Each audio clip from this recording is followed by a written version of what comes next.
Khanya ama-bright lights. Cha bengisho Bese disco. angisho ukuthi mhlawumbe one day skip ama-glass sibeke laptop. Sinja madoda. Change. Shoelegs mase not. Shurex. It's not like mhlawumbe kuzo Yeah, and stuff. Ayi-check ukuthi kuba i-percent vele. sesibeke laptop nje for a change. Check it out ku-scoop. Sike sibeke nje. Ama-bright lights. Yeah. Besithanda imix ihlale la one time. Tiba. Khona soshawa pi. Athi sivule Shurex. Benikhuluma ngani kambeni no-Teddy kuqala? Khona i-topic benikhuluma ngayo lapha ema. Oh, yase ngiyakhumbula. Yes. Yini? Ngithi coffee lenziwa kanjani? Eh. Ah.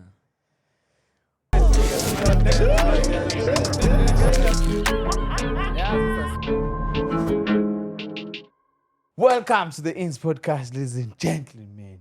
Kamunkanyiso Nqome, your host. I'm back. I'm back with it. Ekuna mina namhlanje. Bafethu. Shout out Shapir, shout out to Prawit, shout out Uncle Shepard. Uncle Shapir akekho manje umuntu uyaphoqeleka ukuthi abuye yazila. Kanti bekusimnandi kanjani ngale. Salut Khashule Brawa. Awe showcase. Showcase. Mahashule andilo angcobo, mahashule kwizazi. Oh, aseyona ishule ngisasenathi. Izazi zaseno. Nangempela kulabo bafriends bayazi bona. Shulex bese no. Yadlala mfethu andile ngcobo, Ace Mahashule, Shulex mengaphe note. Edale ukuthi ngisazi phela first time bafriends bami. Sisasa. So izayo isazi sangempela lesa okuyisona ndengani kwigama laso. Ace Mahashule. Zona isazi sangempela. Yeah. La igama labantu abathayimile sana. Hayi siyabuya. Danki fundo makofi pizza zosichazela. Danke mzala. Danki mhlobo. Athi danke bawujiteni. Danki fundo kofi pizza. Athi danke puto sombe. Danki fundo ponchis. Bafethu bathi ladies and gentlemen, uTeddy wakanzama, also known as uTeddy we-coffee No ponchis. emajiteni Danki mzala. Bayazi mesibona kanje ukuthi lo lesithathu lo. wamajita Phela basibona lo lesithathu vele asidingi. all over. Asidingi ukubachazela Basibona lo izinto. lesithathu. Hayi ke, iyanichazela uShulex. Singene kuleyo nyanga ke siphuma kwamagugu. Sangena kuthiwa yabanda le. Yabo, singene kumfumfu siphuma enyangeni yamagugu abazi sekezetsene kaZulu Natal. Inyanga kaMandulo siphumile singene kumfumfu ke manje. Yabo. Thina sazi sifundise Shulex. Nganifaka phela nani ngala usuku lokuqala kuOctober. Isikhathi sishintshile sasondela kancane maduze sobe sesiphethu isama sekwi-spring manje. So ufuna expect ukuthi iflu izokushaya lezo zinto ezikanjalo isikhathi sazo manje yabo. So ungathuki umothola nje kushintsha isizini ngene spring. Uzicuza uhambe uyo-check izinto Check into engafu. Inyakazi senento elele. Nafethu isikhathi sensuku vele. Isizini ayishintshe. Yeah, kushintsha isizini siphumile kuMandulo singene kumfumfu manje usuku lokuqala olesithathu nyazi mina sibone. Yabo. Siqhubeka Bangayicomplicate. nespring mfethu. Saku-spring. Sisaqhubeka nespring. Saku-spring futhi yabo. Manje lezi imvula lezi ey'ngaka. Into zakho. Into zakhona. Into zakho. Isikhathi sakho. Ubuthi uShulex owezazi kanjani isazi ngobani? Lapho ehlaniphile. Phela uyisazi usuhlaniphile. Ehe. La mjito ehlaniphile. Umvumile. Mina Ehe. yeah mfuthu. Ufuna imali nami. Take majite. Wafaka kule majito enyukile. Take majite. No, yazi people study podcast ngikhala sibuyele kulambatla yakho. Hayi man, ezophinde sibuye bafethu siketchup enkade sagcina uketchup. Yazi kade sagcina uketchup abafethu. Kade. I think sagcina uketchup. Yes, yazi nabantu baze basikhohla nokusikhohla balibele I amagesi. think it's the episode 3 or 4. Singeketchup ile for khona. Yeah. What have you been up to? Mina? Hey, Nothing much, bro. Same routine every day. ukufly Every weekend, to Cape Town, not to Jozi. Yeah, but I haven't been going out a lot, so that's nice. A bit of change, yeah, but it's refreshing also. Just to sit at home, be around, clean, do whatever. I went home twice, I think, after a long time. Yeah, then other time I went and ngafika ngahlala nje mina ayiwashela impahla, then later on I came back. Shout out to Kwanyusa, shout out Yeah. to Abayazi, know. this is shout out to Zama. Scotch lapha. Angisashout out Yeah. wena ke. Mina shout out thina mina Scotch Eh, nalo Kwanyusa. mfethu, lo kambe mfethu ubuya athinte kancane lapha. Ngithi kancane. But yeah, but I stopped going out a lot. I haven't been going out. I spend more time indoors, stay at home, do whatever. Just me thinking about myself. And where I Wenzani want- substitute nento noma if you do not go out we substitute nani? Nothing actually. Mina ngiyayihlalela nje endlini. Nothing. I haven't. Ngiyayihlalela nje just to avoid. Mhlambe the least thing I am just catch up on so many things. Mhlambe ngibukele rugby. I watched a bit of Madlanga Commission, yabo, the Madlanga Commission on YouTube, and then I what did I do? Yeah, I traveled because what happens is when you go out a lot, you end up drinking a lot, yabo. And I wanted to stop that. Just go out, consuming a lot of alcohol. Funa ukuhlala nje endlini and ngi-understand ukuthi kahle kahle nginjani mengisober nje emqondweni ngicabanga ngani. Because yabo uma uphuma vele ugcina ucabanga ngento eyodwa. Ushibuza kakhulu. No. I mean, like, if I go out every day, for example, groove. Sebashana umalume uyabudla mase kudlile. Jejela. Sebashana umalume. Manje siyabona ukuthi hayi le Look. I guess the groove kala walesini. So imagine if you go out on Thursday, Friday, Saturday, Sunday. ukhiphe ipapalaza Monday. Umkhodo Monday. Hold on Monday also, and there's groove. So it means you rest on Tuesday, yabo. But then I didn't go out almost every day like that. But sometimes I'd go out on a Saturday, maybe on a Sunday and Monday, yabo. I would go phuza cool. Sometimes I go out just because I want to be around people. Because in most cases, ngihlala ngedwa endlini, yabo. Then later on, ingqondo yathi frustrated because you are now used to being out at night. So hearing the music, just having people around, ubabuke bephuza, be excited. Sometimes we go out for those things, not because ngifuna ngiyophuza, yabo, it's unnecessary sometimes. Sometimes Yathi awisabi i-crowd, awusabi kuba sespacini abantu abaningi abashibizini. Ukuthi yazi ngiyibuza ngoba kade ngikhuluma noma Oledi. Uma Oledi uthi, "Hey ngeke yangikuthandi mina ukuba yeah. basesiphithipithini especially nje abantu mabeshibizini because Bephuza. umuntu oyedwa akekho predictable eshibizini mase biniba ningi ke. Yeah. I think mhlawumbe I'm used to it now. So in most cases, yazi ngiyaphuma ngifike ngi-order juice, orange juice lenga.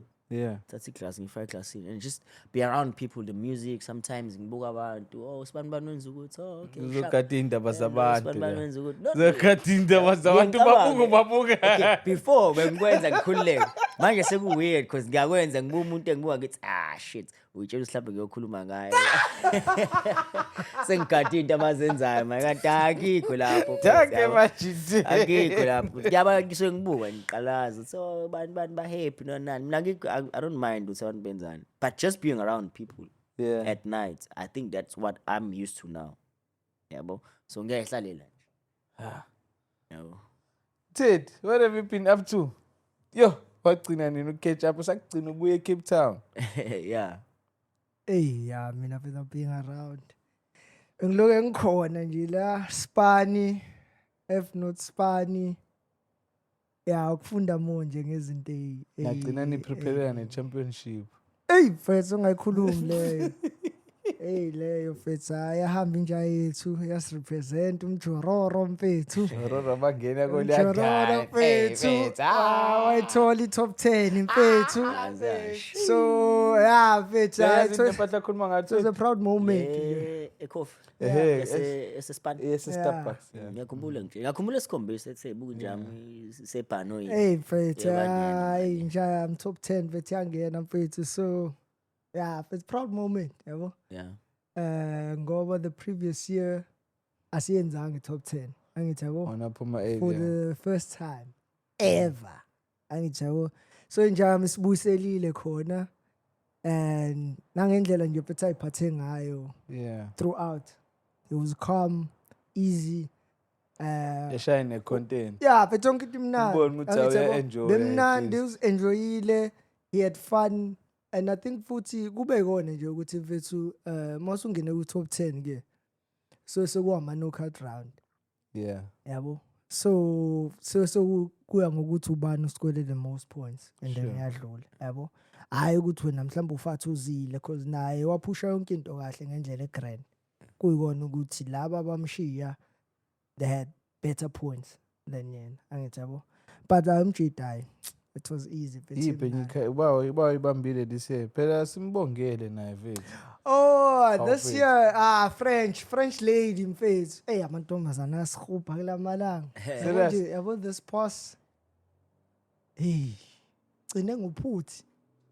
He out from uphuthi. Amantombazana nje abambe Chill. championship. Yeah. Ablind namathekeni ngokudlala ngobhontshisi. Abuyile. Abuye kabuhlungu amacheri mfethu. Hey. Kabuhlungu. Asingeshaya elide lapha. Spanish Awudede. ubisi nobhontshisi. Yes, suke ngidlala lona phela. Suke ngidlala lona phela ikeke indlela. Fanele we blind ubhontshisi phela lo. What do you Ufuna mean? ukuthini manje? Uthini? Chaza Uthini ukuthi- manje ubuke? Focus uthini lapha? Uthini manje mfethu? Why usho njalo? Ngizwe kahle mfethu. Ibhini lesikhuluma ngayo ya blind into yabo phela amathekeni. Yabo ngandlelani. Kanjani manje ngoba? Nobisi batshele nobisi. Sizomela siqashela kuzobisa into yakho. Into yabo vele. Cabanga wasudla ngekhofi emnyama cabanga. Izobeliqedile ubisi.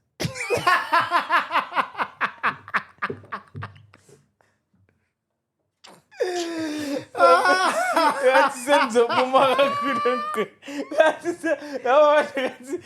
seniyaphuma emgqeni.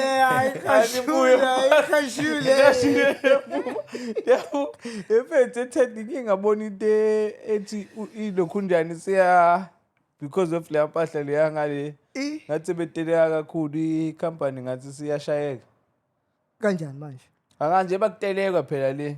Njengoba kunelezi zinto zo boycott kuthiwa ilokho njani ivar noma bayiqambela amanga. Mfethu abantu bahleze bayikhulumela abantu bahleze bekhuluma mfethu bayikhulumela izinto zabo mfethu. Mina ayikho into ethene ngisayibonile yabo. It's exciting. Good things everything nje ziyamasha. Mina ngokubuka kwami yabo nase space engikusona hayi. Ayikho into ethene mfethu. Danke manje. Danke. Sini lapho ukuthi phezukwa. Hayi yazi mina kwenzakalani. Uyakhumbula sikhulume ngeCape Town sancoma iCape Town sathi iCape Town iblind. Sure. Ha. Ahamba ngaye Cape Town mfethu. Okay, maybe akuyona iCape Town la ndawo because udriver I think i-hour uyale uyaphuma kodwa iCape Town. Mfethu imikhukhu lapha. Ngaze ngashaya ivideo mfethu umkhukhu kanje left right and center. Left right and center. Left right and center ngisho ngithi ha.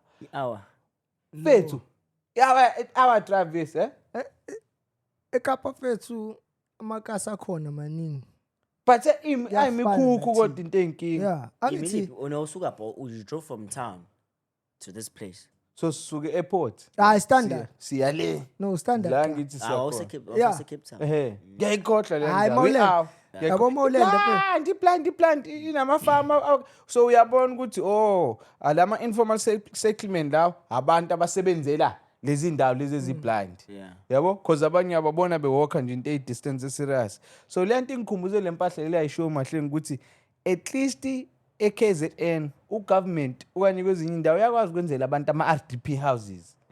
Lapha hayi ngisho noma kuthiwa kwakhiwa i-RDP house ilezi zinto ama-double story emva kalakho zithi imkhukhu ibiyele nje futhi imkhukhu yakhona nje kodwa nje still nje. Le mpahla leyana mfethu ile mpahla leshaya nala. Izoshaya phansi imkhukhu kushaya ama-RDP houses angithi. Yeah. Abantu baphinde bayibuild. Angeke thethi lapha. Bra ngiyakutshela. Yabo leza mpahla. Yabo moyibuka le mpahla leza mpahla so lapha la mayilenda vele ulendela. Yeke ngase airport thethi ukuthi ngiyayikhohlwa le ndawo thethi. Bra yabo lapha khona inyanga khona iKhayelitsha khona iGugulethu khona imbali khona iziphi lezi la kuhlala khona amakhaladi Philip. uPhilip shuthi sadlula khona koPhilip ngeke bafethu ngeke nikwazi ukubala thethi left right and center fethu i-hour siyale ziyasha Yeah, but- umkhukhu udlule ubone ukuthi okusho lelinye ikasi leli udlule futhi nale linye futhi udlule futhi nale linye khona la ngasha khona ivideo mahashulula yini straight uthe umkhukhu ama-suburbs yabo lento oyibona e-Alex nelento nesensini fethu la distance incane fethu lapha uyabona ukuthi lo laba basebenzela la benibahlaliswe la ukuze bazoba baseduze kwalapha so that bazobasebenzela phela kona futhi nokuthi bahlaliswe ibona abantu basuke befuna into eseduze mfethu bangena into kanje because mawubuka even nakuthina manje so aqala usayibona nemkhukhu maya ngase airport yethu into eyadingekho but manje uyabona abantu sebeyaqalile sebeyabuilda nje mawuqeda nje mawusase umgaqweni omkhulu liqeda ibhodi liqala livele lithi nje ekuse susondele ngase airport manje mawuthi uyabuka nje sayibona sebeyiqalile already Yeah. njengoba kubhizi ngala kuyakhiwa la impahla ezishap umkhukhu yafunga kodwa thithi ngeke wesidlulele yaPrab ngeke le mpahla ya-traumatize isaqala ala mpahla ya-traumatize thithi but futhi uyabamba futhi nakhona ukuthi for sure ukuthi yila bantu abasebenza khona ku-airport nani because most yabo zoba abantu abasuka koStenga nani kukude and ayikho i-transport esuka yabo akhona kulezo ndawo ye-straight so yonke into bayibamba isuka idlula umuntu kufanele basale lapha shayile ya-walk leyo nangithi yabo leyo that's why uzothola abantu abaningi bahayikha nayo yonke leyo sebefuna ukuyongena phela esipanini so ingakho manje basondele kakhulu manje ngakubona Yeah. With everywhere what I feel like ba clarify site elilodwa yabo. iyona-ke phela into efika ibe i-ghost Because emahashulu mangabe ukhuluma Cape Town especially let me just make because we made an example in Cape Town. Bazohlezi bekutshela Camps Bay, Point, what yabo. But when you actually go to Cape Town you find opposites.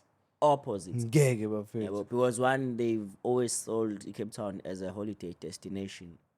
But when you land, ha now I had a conversation abelungu eBhanoyini, so a plane was still landing, yabo. So they were having a conversation, and they're just talking about how the airport needs to move from where it is to maybe somewhere around Stellenbosch. And apparently there's another airport that's being built that side. Because- mjithe sethi ufuna ukuyibhilda lo ukhuluma kakhulu kuma-podcast Yeah, it frustrates ama tourists maybe figure laphayana because now it's like, oh, I'm coming to Cape Town because I understood it's okay. This is a nice holiday destination. persist Then when you get to Cape Town, the first thing when you land, yakhumbula ukuthi kambe ngisemzansi uyabo ukuthi, kambe Cape Town isemzansi and you lose hope. bese Yabo, ngikhohliwe change your mind. It's how it's. bese ngikhohliwe ukuthi hayi It's like when you it's it's a semzansi different story. But and that's nice. That's what opposite to what we have in Durban. Yeah. Because njobo sebeyangena laphayana. Thina if you want ama imjondolo ngaleyo ndlela ufuna uzungene deep naselokishini. You won't find it just uhambe anywhere. kulezi indawo lezo kubona mawuyibona nje uhambe emgaqweni emkhulu akuyona into ethusa njengaleya thithi Yeah. bram iyathusa la mpahla Yeah. yabona lapho ushawa enye i-reality check ubone ukuthi shuthi thina zi-privilege and asiyiboni le mpahla nathi le because into eyinkinga phela uma ubona imikhukhu thethi pictureisha yonke-ke isystem yakhona ukuthi ivati ugesi amanzi hayi yabo kokotela itoilet kokotela yonke leyo zonke lezo zinto lezo Siyakokotela. mase zikokotelwe zo-3 kwenzakalani boom And at least thina eThekwini siyakwazi ukupush tourism yethu. It's let's go to Inanda, go to visit Inanda, visit Imashu, Yeah. visit Umlazi. Have you ever went to, or maybe so, on a different province to go visit their townships? izekapa You won't. ekapa Except for, no. uma sekapa But they don't push Kailisha ngaleyo ndlela. They don't push Ikukulethu ngaleyo. yeah kumalo kuma meet and stuff Yeah. angithi ayizolo but uma ukhona uma ukhuluma usukhona la- bayaphula yeah uma ama-residents noma abantu ngikhuluma ngabahlali Hayi No, sikhuluma we thina speak abahlali about sisho ukuthi ngelokunjani la- ukuthi imida imida white iya-encourage adultery. la. Yeah. Yeah, ile nto Yabo. engishoyo. Thina la we speak about it Ukuthi even ozobona i-culture yeah, yethu. even naseSoweto bakutshela eGoli Eh. bakutshela we go to Soweto Okanye visit Soweto, e-Alexandra. spend time eSoweto Ubone abantu baphila buy kanjani. eSoweto there's things that there's life eSoweto yabo. They have even have ground and ama-games abayawadlalela Nama-event amanye ashayela khona ama-event amakhulu. eSoweto yabo. eThekwini you know ukuthi sinama-ground asemalokishini. Yeah. Go even as far as the PSL go as far as ukuya Hammersdale bro. Uyacabanga uyodlala khona. But- I-document ekhona. And they futhi. document things laphayana. Tourism, we speak about tourism. With back, they promote townships. Go to Cape Town. But you don't asiyeki find into it. yepolitiki manje uyayilandela le mpahla le hayi asiyeki Yeah, let's- singena kule uthe wena uhlala endlini angithi kulezi insuku yeah, bese ulandela le mpahla le emadlanga commission. yeah. Bengiyilandele ekuqaleni, but angayibuki ngoba kade sengingene ngigcine kusawumkhwanazi. But I still have to read more kuyona. Wayiyekini. Isikhathi bengingenaso for I think for the past week bengenaso isikhathi bengihlala endlini but bengenaso. Uyincanya ngoba umuntu owashayela noma uyincanya ngoba it's interesting.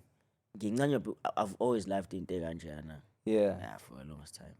Ngincanywa ngoba ine-law phakathi and also because what people don't understand, le nto fethu it opens a gap for opportunists in politics. Yeah. Yabo? Because that thing might be happening kanjena, but it also sort of shapes indlela the next elections will be, or the results ama elections alandelayo azoba yona. You can tell from manje ukuthi okay, going to the next elections, this is what to expect. Yabo? You can draw a conclusion ukuthi based on what's happening right now, the next elections will be like, the outcome will be like this. Because when you look at it, when you go deeper, and if you're someone who's into politics, you look at it in the sense of, look at how, for example, the ANC, people have lost confidence on the ANC, as a political party. By that time, I say because kuma elections as a people didn't vote for ANC that much. They didn't win by majority. It took them Banzi coalition, and there's a GNU in place and all those things. But then akekho umuntu ozophuma athi hayi no ama-elections awenwa yimina. And then this now coming to light, it means people are going to lose more confidence on the ANC again. And then it brings what? It brings doubt ukuthi ubani manje osezongena thathi power and who's going to be our next president, because maybe losing last time kuma elections and then something like this comes and then it push ukuthi within the ANC kunabantu who are that corrupt and who have captured the system as South Africa amaphoyisa, then who's going to trust them with vote up? And it opens a gap now for what? For the opposition party, which is the DA. Because the EFF ngathi bayayijaha. The EFF is also, Ebayijaha. DA yenze njani? Helen Zille from being the mayor or running in Cape Town to now coming out and saying, I have the confidence I can run Gauteng at the same time. So they're looking at an opportunity. Actually, if NCC better kanje, we can actually take over Rani Johannesburg and run in Cape Town at the same time. And the NC won't focus on that. They're still focusing on how to rebuild the confidence. By the time they papa, it's okay, this is going to be our president, whatever. IDA is obviously campaigning in Johannesburg. And already development bezwa yona. And then it's spread until it's KZN. So it's deep, and then So this thing is more political than what it is. they will change it to being political because some elections are set to. Oh, because uyamuzwa ugogo lapha mekhuluma ukuthi uma ishaya uyacasha ngumkhonazi. Uyacasha. Ucasha ngaye kakhulu kuma interviews. Naye futhi bazomtracka ukuthi ayikho into esingayenza eCape Town because nibonile ukuthi amaphoyisa corrupt kanjani. Not unless masiphethe niyasiyeka ukuthi sicontrol namaphoyisa because senibonile ukuthi ugogo ukhuluma kanjalo phela manje usecasha kakho uma umbuza ukuthi why eCape Town ezinye indawo zingekho safe nezinye uthi hayi nibonile amaduku kanjani asinayo ipower to asinayo nepower yokucontrol amaduku but bonze gogo hayi usamathuba sivulela ama-chance amaningi for abantu abawosamathuba nje because nale eThekwini mawuyibuka yona iBrazil hayi ngoba kusebenza umbutho othile ukuthi kusibe ne-safety. Yeah. Umkhwanazi udlala irole yakhe, yokuba ugeneral wamaphoyisa. Yeah. Yezwa la? And then bese bekhona Yena ocindezelayo bese bekhona abathatha advantage yalokho. Lo munye uzothi because sina sifuna ipower bese emthatha empresenta njengokuthi because grana le political party eKZN Shuthi. or eThekwini shuthi thina esenza lento kanti no uyena ohlonipha i-oath yakhe under i-office. Mina njengomkhonasi I take it upon myself ukuthi ngizokwenza sure ukuthi kwi-term yami Yeah. abukho ubugebengu obuzoba mngaka. Ima-ke Shurex, njengomuntu wena owazi izinto, wena uyazazi izinto, thina sobathu siyazazi izinto, Yeah. ne? Mase ubona izinto ezixoxwa eTV. Still usathi mawubuka iTV uyibuke ngaleyo ndlela le No. yokuthi this thing is what is happening exactly. No. And we've seen from the past ukuthi makwenzeka into ethile eTV Yeah. chaza ukuthi kwenzeka into ewukuthi. Khona into ezokwenzeka So eceleni. wena ibrazi makhuluma kanje shuthi khona inombolo esingeke size siyazi abayisebenzayo vele. Yeah. I mean, at some point I don't lie. Ukuthi phela sometimes when you speak about these things, now ngaze kuthi sekuthiwa su push izitori zakhe, agenda yakhe eceleni. But at some point I even thought mhlawumbe iBrazil ikhuluma zonke lezi because mhlawumbe abelungu they want to regain power into presidency, yabo? Yeah. Because when you look at it, labantu akukhulunywa ngabo lapha ku commission, they're very dangerous. And if they manage to capture a system ya government namaphoyisa yini bahlulayo when ukuthi basuse wena wedwa omendleni yabo, yabo? It means it takes a lot of protection nje ukuthi uzofike la Ukuthi uzofike ekuthenini ya. yabo? Because if ibuke kanje for you to even get immediate attention. Yes. Siyazi ukuthi kumele uthande obani because imedia ilokhundwa abantu abathile. Yeah. So ukuthi manje lento vele ibe conspiracy theory Yeah, like so ifuni ke akwazi maseyala ukuyipusha baya kakhulu. ifuni hayi But if you are behind the i scenes, right mawuvele uyithulele yeah, uyibuke uyibuke ukuthi, ngoba oh, manje yabo nanzi basengathi sipushe Eh, into zethu. But ngabangathi- when you look at it from behind uyabuka ukuthi hey bro, one man can't do this thing alone. awukwazi. And two, even go as far as these guys run media. Yeah. Yeah, it's been known for years all around the world. These Ukuthi guys Ibona run ba media. into evele TV. Yabo? Into And we are promoter kakhulu. if ukhuluma against bona they Bakuncisha attention. yabo. So you got the attention, you got the platforms, you speak the right headlines about you, they speak perfectly about you. I'm not saying he's doing a very good job. Yeah. Mina personally ngiyawuthanda lo msebenzi awenzayo, yabo. But also you are dealing with people that you yourself said they mafias, they drug lords, they kingpins, they whatever. They manage to capture amaphoyisa, Isystem yonke. the system yonke. Bahlula ukukapturesha wena. Bahlule wedwa. ukuqeda nje. Ha, should supply. Yabo? And then in the middle of all this thing happening, Yeah. and then there's a white lady that comes from Cape Town and say, I want to run Johannesburg.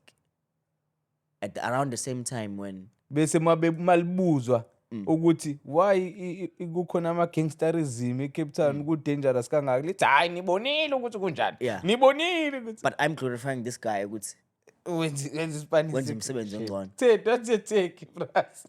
Asifuni vele ukubaleka ngento wrong kakhulu. Hayi bafana right ngikhuphuka ngawo.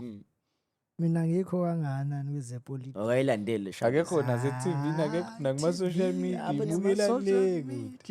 yeah, but njengoba Hey, esho dlala kanje, so this is not to push any agendas, it's just us observing, yabo. Yeah. There's nothing wrong. They put this thing on TV for Because us now to it's not like I observe. don't have any facts ngayo, so I really would like umuntu understand. Look, I think nama facts athini. Maybe Yeah. I'm speaking from ignorance, but from observing past fethu okanye history and to what is happening right now and to what is going to happen next year or the next 5 years or after my election. We already see ukuthi half it's no. Yeah, I know. Nina nihamba kanje ngoba kunje. Yeah. Hayi ngoba mhlambe and ngike ngathi mangihleli ngicabanga ngithi hayi laba kushuthi babeplanile vele kula meeting yokuqala ukuthi after 30 years Sizoyibuyisa siyayibuyisa into yethu. Sifuna unibone sizohamba Hayi nifike. asifuni nokunibona siyanidedela but after 30 years siyayibuyisa into yethu. Ngoba phela le into yethu. Because singabhilivela ku-GNU. Yeah. I-GNU kodwa izospana for 5 years. Close to elections khona ufuna yaphatha. Uba uzothi mina ngithi ngirani political party Yeah. ngithi akuphathe wena. Kanjani? Ngifune ngiyibheke. So there's chances ukuthi by end of this year zonke lezi zinto ezilapha yana ezithi ziku-GNU izobe ingazwani. Ngoba sefuna isicampaign phela manje. And angikwazi ukucampaigna kodwa futhi ngilala embhedeni ewodwa nawo kanjani? ngifuna ukukhipha kulombhedo kodwa sicuphisene ngithi hayi sicuphisane siyibambe sicuphisane for next 5 years. No, you can't. And they will use this opportunity to say they will use this opportunity To ukuthi their mfethu, advantage. asidingi ukuthi And manje sikhulume iBrazil kabi ishayela labantu. umsebenzi walo. Liyayispanela bazolispanisa. Asidingi ukuthi sezi ngiyokhuluma kanyeso kambi. Already nje ame singishayela umsebenzi awuqedi. Isishayelile umsebenzi olula. Siqedile. Isilevelile la sekumele. Yabo bathi stepekile yabo focus ngala ithi mina ngidonse lo ngibeka Athi ushofo wami la. athi ngibengidila Ithi negoli. mina yeah ithi ayime ngibe ngilisha igoli ngoba liyanixaka. Yabo but then egoli at the same time I said this last time I was there. I said now it makes sense why egoli umiswa ka amaphoyisa ka 50 in one night. They stop you maybe 5-6 times in one night when you drive around Joburg ebusuku. Yabo? And there's no arrest enzakalayo. The only thing they keep taking is money. So if there's corruption in the police system, kwi hierarchy iqale phezulu, then it makes sense why umiswa ka 8 and wonke lamaphoyisa o8 awenzi arrest afuna imali. Afuna i-drink. Because it's broken. It's broken. Yabo. So if was ukuthi mawukuvela ama facts manje, kanti usibanibani wenza ukuthi no ba-focus into bigger things and making more money. So they've neglected the system nendlela umsebenzi wamaphoyisa ufuna usebenze ngawo. So ubani onendaba ukuthi labantu mebekumisa emgaqweni babopha abantu abangaki, they don't care. Because bayazi bona bashaya inyuku. Bayazi nalabo they taking all of this as an opportunity. So as in asivele sizenzela imali vele nabaphathi bethu babhizi badila Badila ngezi-serious. So it makes sense. Thina sadila ngale. Yabo la eThekwini mfethu uhamba inyanga yonke iphoyisa ungakazi ilizwe likhuluma nanawe. Ulibone nje lishwi. Lidle yena. Kodwa bayafika la bazopatrola la kuFlorida. Bayibhathela Ikhona ni police visibility but Yeah. ayikho as intense as iGoli. yeah. And nento uthi kuthiwa kunama drink very rare uzolethe mewu wrong bazokutshela hey ungaphindi wenze ukuthi but because bafocus bayazi usifethu sina sifuna sifocus egebengweni angibakhulumeli but it's a lot better. There's a huge difference between the two. Even eCape Town ngiyangazi ukuthi imoto enjani zamaphoyisa ngeke ngitshele imoto kanjani injani imoto Ngathi sicishe sifana nezaseGoli. Sicishe sifana nezaseGoli. banizama ukukhombisa ukuthi No, not I think umetro wakhona hayi SPS uyafana. yeah lo ngathi sicishe sifana nezaseGoli. I'm not sure. Ikhona into ehlukile encane kodwa akuyona zina no blue. orange kodwa Yeah, ngayibona ngayibona zikwisini thizeni ngangidlula. Zona nje zimhlophe and then that Kube khona highlights, o blue yeah. no orange kodwa Awusali. ingathi into ekhona. Ningixolele abantu baseKapa siyathanda ukuthi kodwa manje into enhle because awulazi iphoyisa laseCape Town uchaza ukuthi abahluphani yeah. yabo abahluphi umuntu nje lo mesinaloko iCape Town uhamba esho kuyona ebusuku freely utamciphiza ifone mawuthanda ume emgaqweni uchathe futhi muthanda angeke uthole ngakho umuntu ozothi ubanje inkunzi hayi free eCape Town. Phela usuqedile. Ngathi kuningi ohalele kupodla mfethu. Hayi akukho ukona konke bafeze nikhulumayo ukuthi ngiyabuka la ukuthi yonke lento yabamba ukuthi kahle siphila under system ethi sicontroliwe nje sabantu sabahlali bala eMzansi. Kukona konke nje yabo njengoba nginilalele nikhuluma lento niyibeka nayichaza nani ukuthi ekuse izinto eniyifundayo nizwa enizibona kwezinye indawo nenizaziyo manje nezinto enizibona kwi-TV sevele ingenzi sense into oyibona kwi-TV leyo ibuka kwi-TV isisho something else eyenza ngaphandle angithi yabo. So kukona konke nje mina ngidwebela lesithombe sokuthi nje kukona konke okwenzakalayo siphila under system ethize and sicontroliwe si-capture nje kanje. Ndiyasebenza. Imasha kanjani? Yazi yini mina eviki ngiphathe kabuhlungu ngale zinto ukuthi okay yaba manje General Mkhwena shaya isipana eSecrane. Khona unyaka la kwakuduma khona uNhlanhla Lux. Yeah. Busy nje uNhlanhla Lux. Yabo?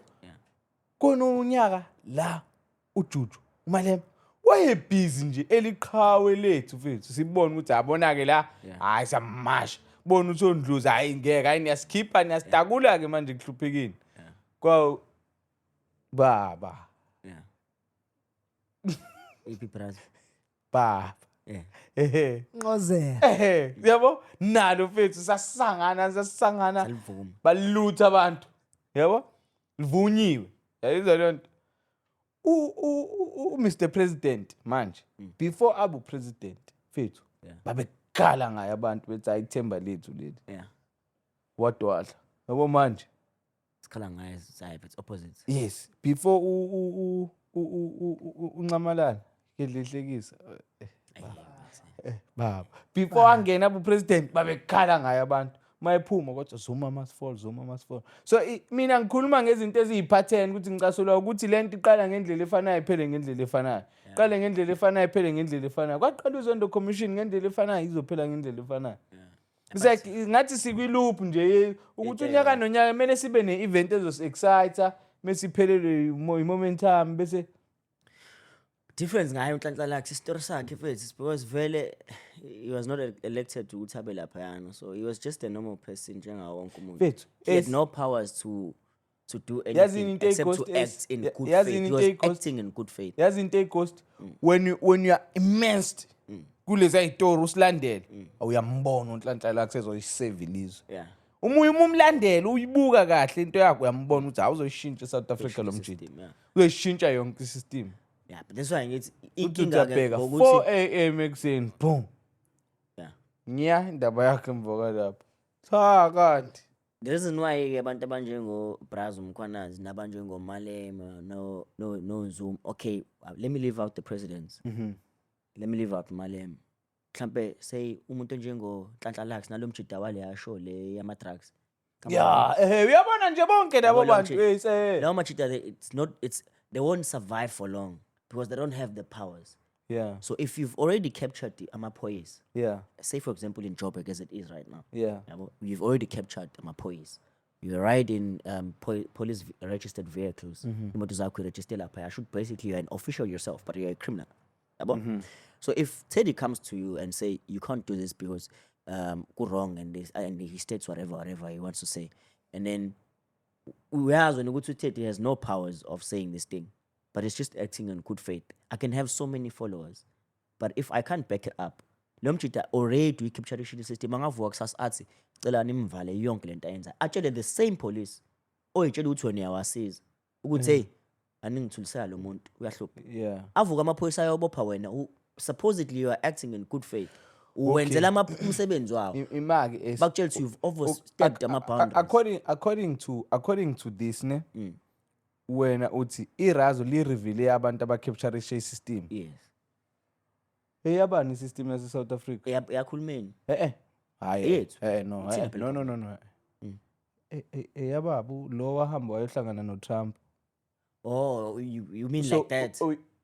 sengisholo ukuthi wena uthi laba abacapturishe ipart yesystem kodwa kukhona umuntu own isystem ebengamele ukuthi own isystem Yeah. but asikuyena silwa la nena ungitshela ukuthi khona yilento zami kuyichaza ukuthi laba mabe attacker amaphoyisa kukhona umuntu ophethe amaphoyisa bayahluleka lona ozo attacker ipart yesystem kodwa kukhona umuntu ophethe why Ungayiwe emumva. ngoba le phela inkinga Phela nakhona because bona ngithi- bayicapturishe Yeah. ebhukwini yeah clean Angithi phela ila clean Angithi le thing isho mawuzoyibamba ngebhuku uzohlezi win. And ayikho zozakho nazokuhlupha because angithi suyi-establish that iyayirana yona. sure Yabo?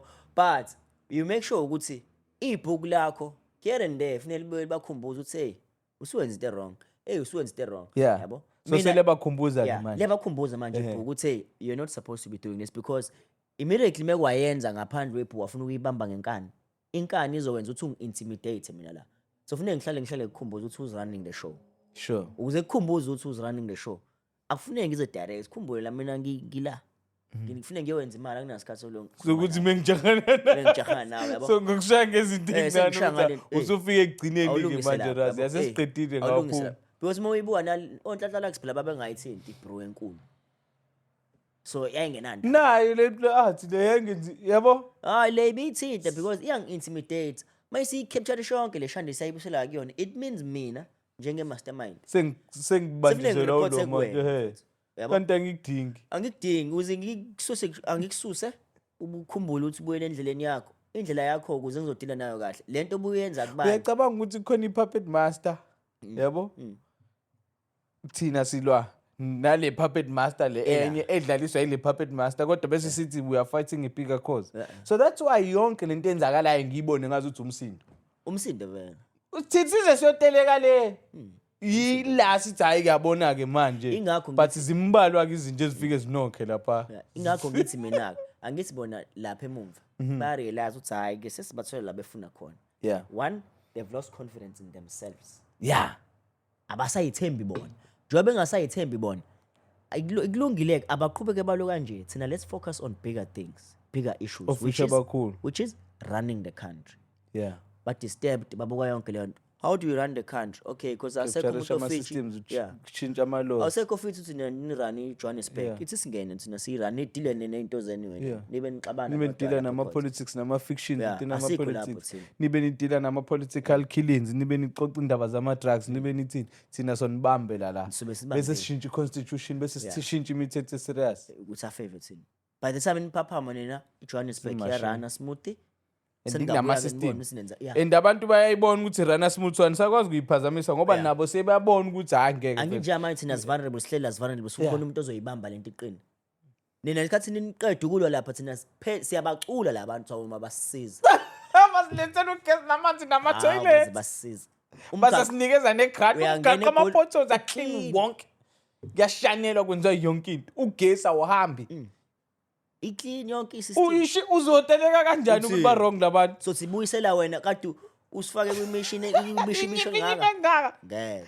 Njalo besilalelana nawe endabeni ukuthi udle imali udle 200 billion. Yabo. Otwani bantu 1 billion. Sesinama bazovela babuyisa isystem yokuthi hayi ama-medical what ama system ase-grand so awazi ukuthi uyofika kwi-public hospital ungakhiphi imali kodwa uthole the best care.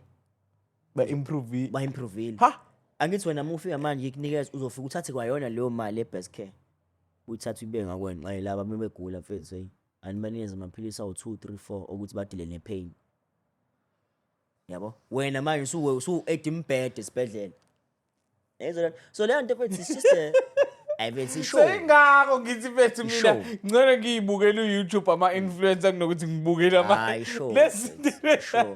Imnandi yazi ngobani libe ngisixoxa nje qale. It keeps you entertained too. It also teaches you how to understand umthetho and how you can manipulate umthetho. Because vele umthetho was there for that. Umthetho is to keep you within that order. Okay, this is how you live.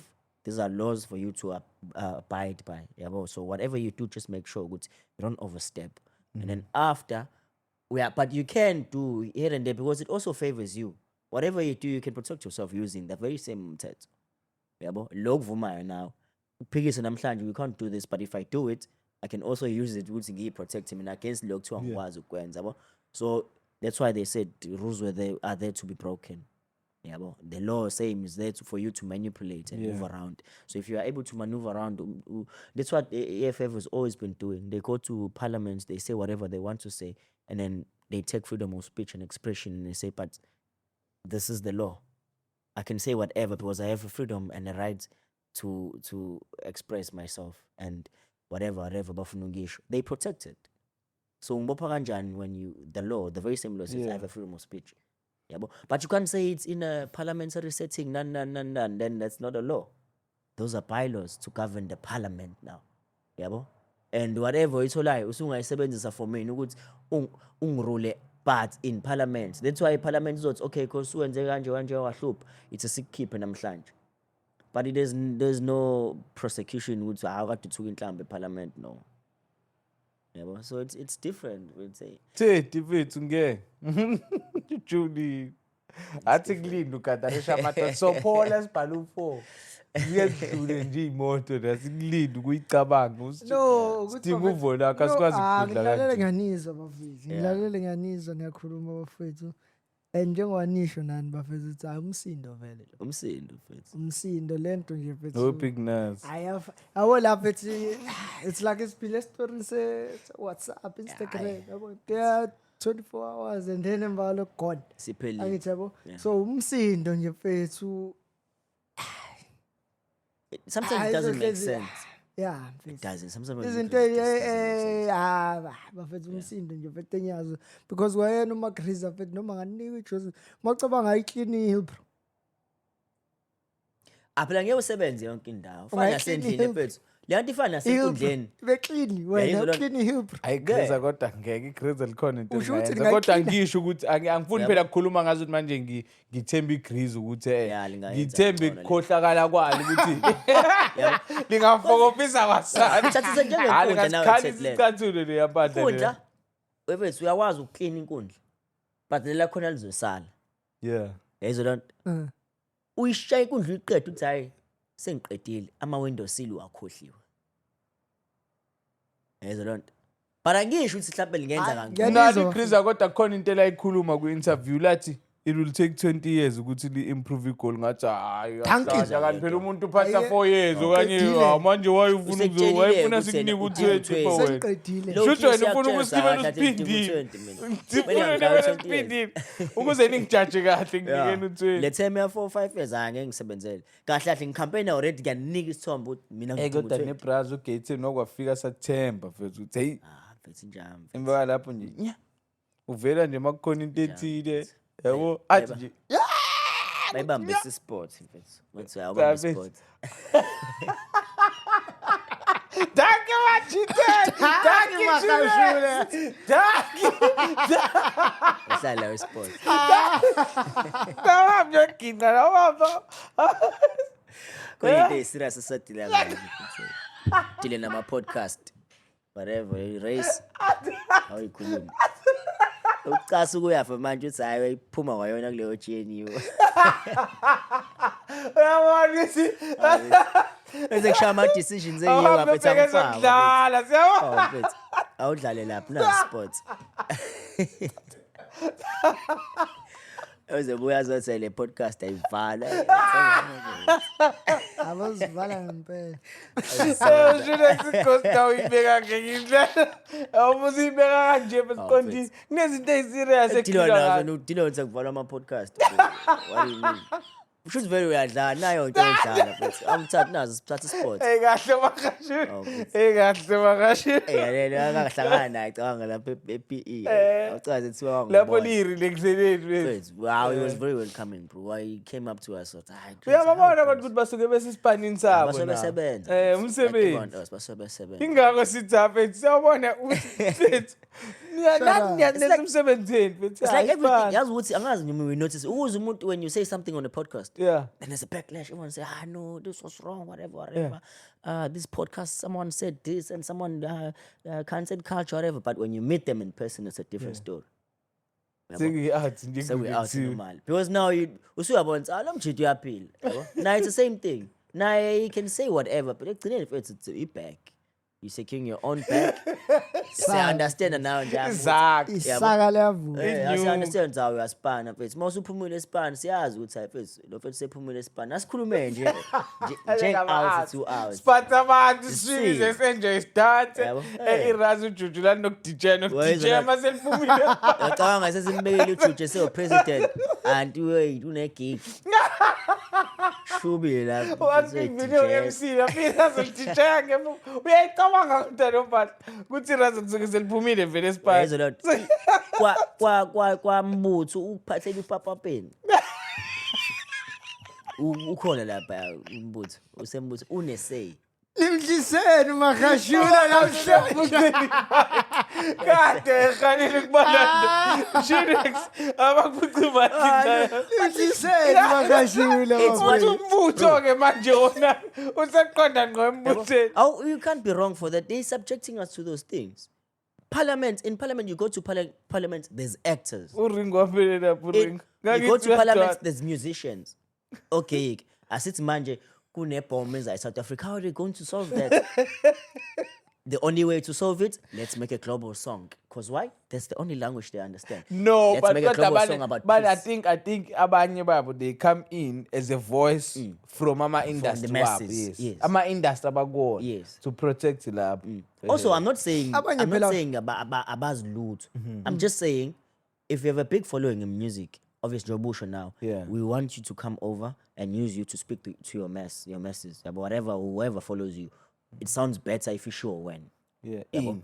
Le What- mpahle siyikhulumayo. No, whatever. Le message Yeah, ezidlulisa. as a political party, whatever you want to tell people, Mayiphuma ngawo bazoyizwa ngcono izizathu. bephuma kwena, yabo. But imagine now, comes a time 50 years from now, World War 4, 5, 3 comes. And then whoever wants to attack us as a bomb, they've just released the Utho ukuthi Israel avela athi nina nikhuluma kakhulu lapho. Nina nithi umzansi we want an immediate solution. What do we do? Nina nithi Let's make a song. Let's get someone to make a beat and make a song. Let's just have a song speaking about peace in the world, global unity, song. yeah. We fly people over because that's their language, making music. I think also there's more than ukuthi bama artist and stuff. There is. Yabo. I feel like mina kune some type of a qualification or izinto abayifundele in a way. Angithi yabo. Ethi umuntu artist enza on music but une law mhlambe emumva and stuff yabo. Udrive ukuthi phela music is something that he or she is passionate about. Angithi yabo. But ayikelezele neziqu zayo iyona lempahla angithi yabo izinto ekanjalo and abanye abantu ukhumbula ukuthi omunye uyajoyina into for example ngisekhofini ngishaya ikhofi together inyuku ukuthi ngifunde ngiphesishe lento engiyifunayo for angithi yabo kube ukuthi lento engiyifunayo mhlambe ine political what ningithole seningibona lapha na kodwa ningazi yabo ekhofini awutheli ngokuthi nje ube champion angithi yabo ngokuba champion yomhlaba and then the next thing usethola isitulo eParliament usezanele eParliament phela bagcile bakuqakiwe nabantu ukuthi ufuna ngipodcast kanjani wena ububhale book me for photo shoot podcast Ufunani maye lapha mfethu next day siseParliament ecabanga mfethu lethi sasisha ayixoxela nje sathi siyayiphantela nathi mfethu ayikheso samaphansi semphantweni sempandeni ukuthi ngibone eParliament understand ukuthi nami mfethu bengixakile ufuna inyoka mfethu kuthiwa kuno 60 olahlile lapha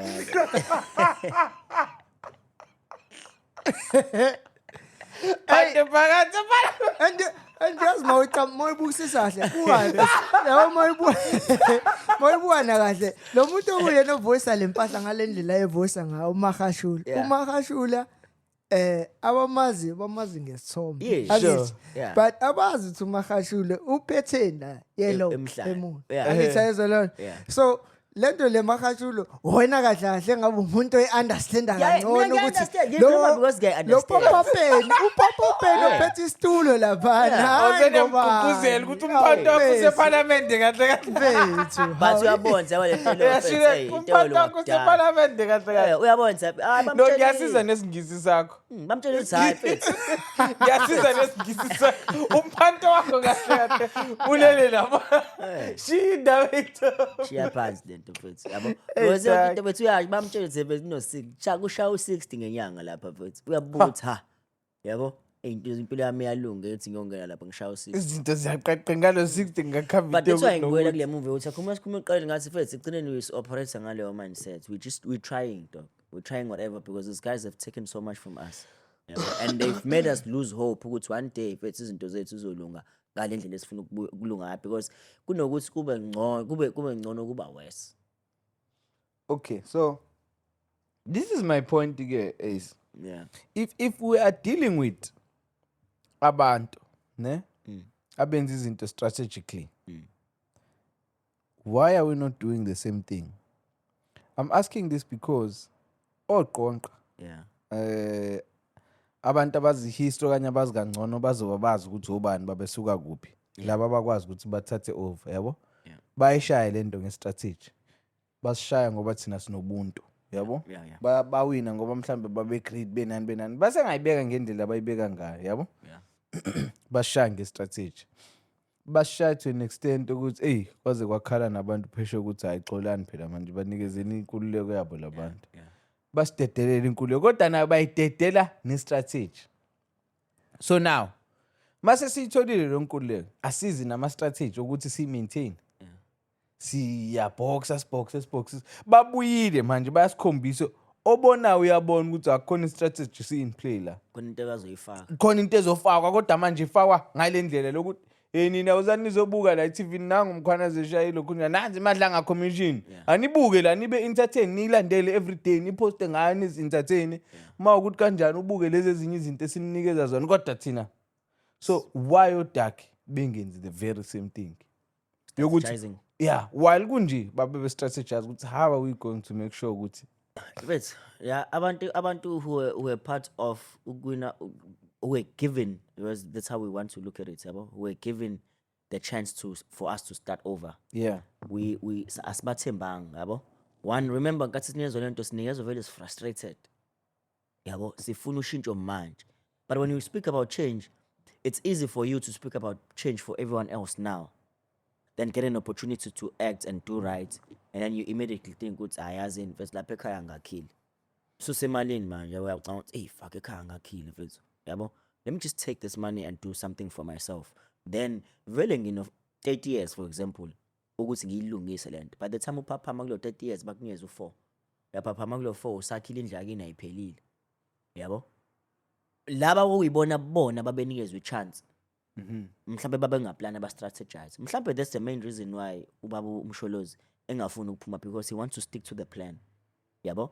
Abantu abanjengo Mandela, they're not here to speak for themselves because they still wanted to stick to the plan. Yabo? Mhlambe abantu abanjengo Mangosuthu Buthelezi were around at that time, and whoever was around, they had a plan. But whoever that came after, they know nothing about that plan. Bangene with the frustration yokuthi fethu kade salamba and saza balazi. Yabo? So why ngadluliswanga lo plan ungathi ikhona Sure iplan, but can you understand ukuthi umpopi uma uvula lapha ethu uthelela isigubhu sokuqala kweyisona sasilamba sesigcwele leso sigubhu. Hayi machine siyafuna nathi mfethu kulamaconsi asele. Yabo? Asishintsheni njengoba ngisho asishintsheni impilo zethu.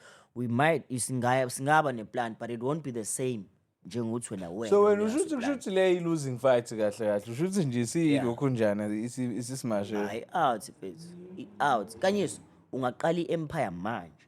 yeah We from scratch, then you hand it over to me. Ace, look after this thing.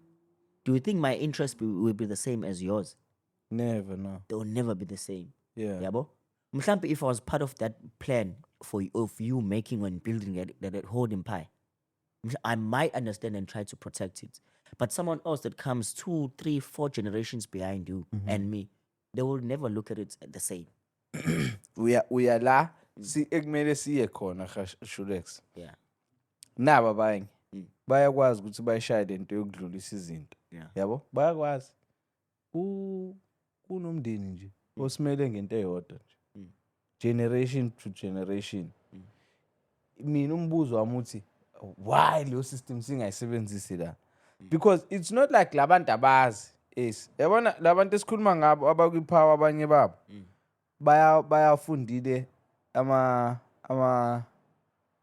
amabhuku okanye bana experience yokumanipulate abantu but instead ukuthi uba manipulate abantu to i-direction thizeni why ungaba manipulate to le direction yabo why ukwazi ukukhulisa ingane yakho wena ikwazi ukuthatha over like yabo lo mndeni lo kwazi ukuthi ingane zakhona ziyangena kwi-system Yeah. so why nakuma political party okanye ama systems akanjalo esinawo sikwazi ukushaya leyo yabo ukuthi njalo makuphuma lo ngena uhleli ngomthetho umthetho nangu siyadla sonke siyabenefita sonke ngendlela right wonke umuntu grand political party sawaseva ipurpose yayo and still yonke into grand kodwa still si grand nathi Yeah. because it's not like fethu I think this is what we need to understand singabantu noqonqa nabo bayathenderisha yabo Yeah. wonke umuntu uyathenderisha and there's nothing wrong ngokuthenderisha because ukuthenderisha business yabo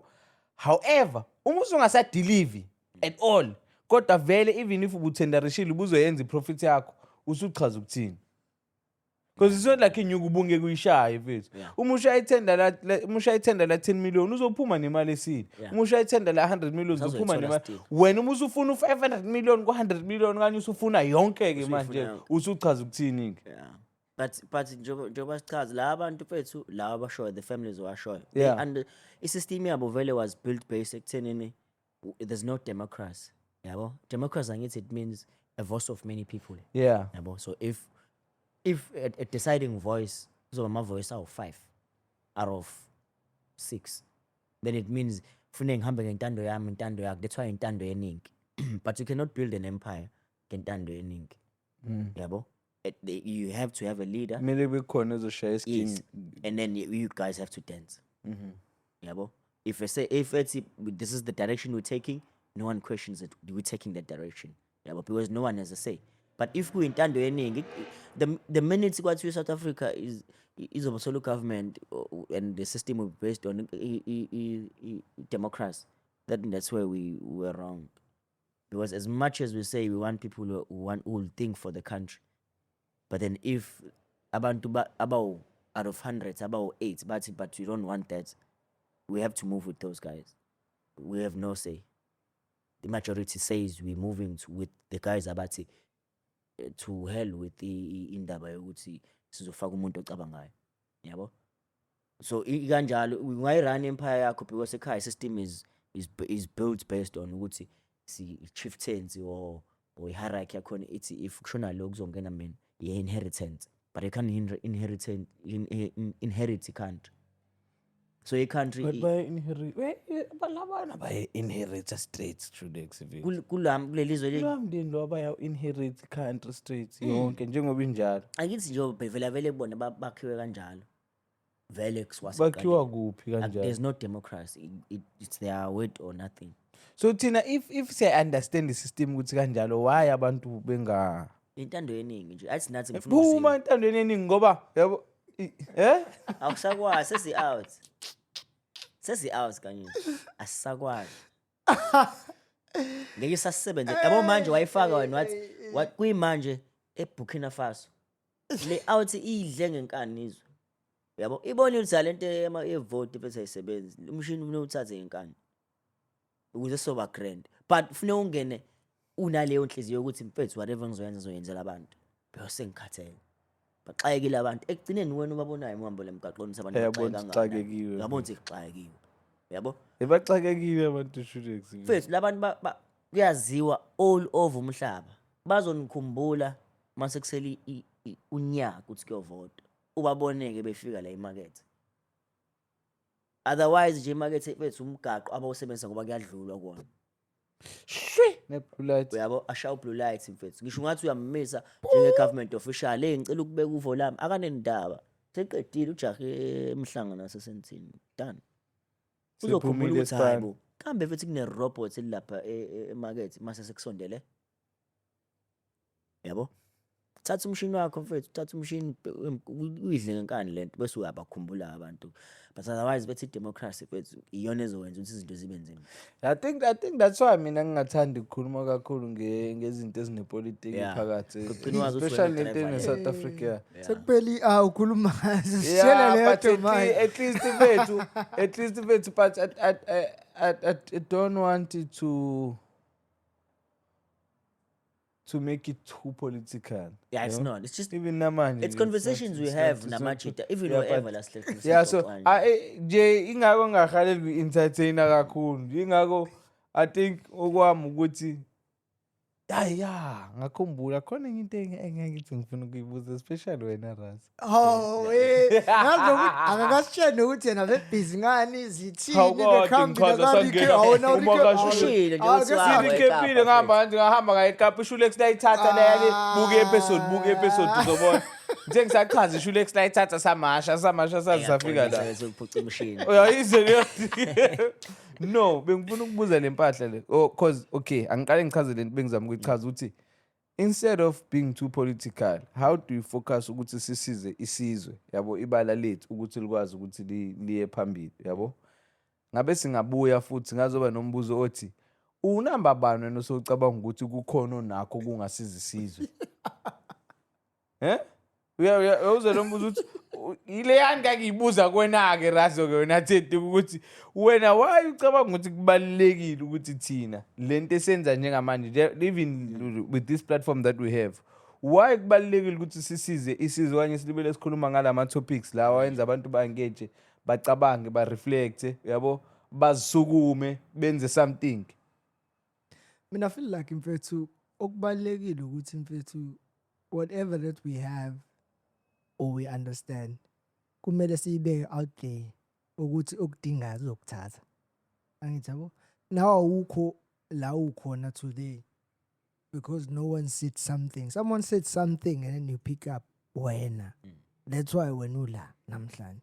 Angithi yabo ngisho ukuthi mina whatever mangithi asikhulumeni izinto siyibeke out there for umuntu wakithi oselokishini or abakithi abafana nathi ngithi ngesibashintshe bonke angithi ayizolo but laba bazokhona ukuthi bathathe something kukona lokho sisuke sikhuluma ngakho bazokuthatha abafunde bashintshe nabo impilo zabo angithi yabo so ngithi mina whatever ulwazi or understanding yezinto esinazo let's put it out there umuntu wakithi bese yakwazi ukuthi ayicoshele athathe into ezomsebenza because manje masesele unolwazi but you're not sharing kwaye wena leyo nto izogcina ikufrustrate njengomuntu angithi yabo the more ubeka izinto lapha the more nawe evolve and ufunda more and uthola igap ukuthi okay I need to learn more because nalento esiyenzayo sikhuluma ngazo izinto la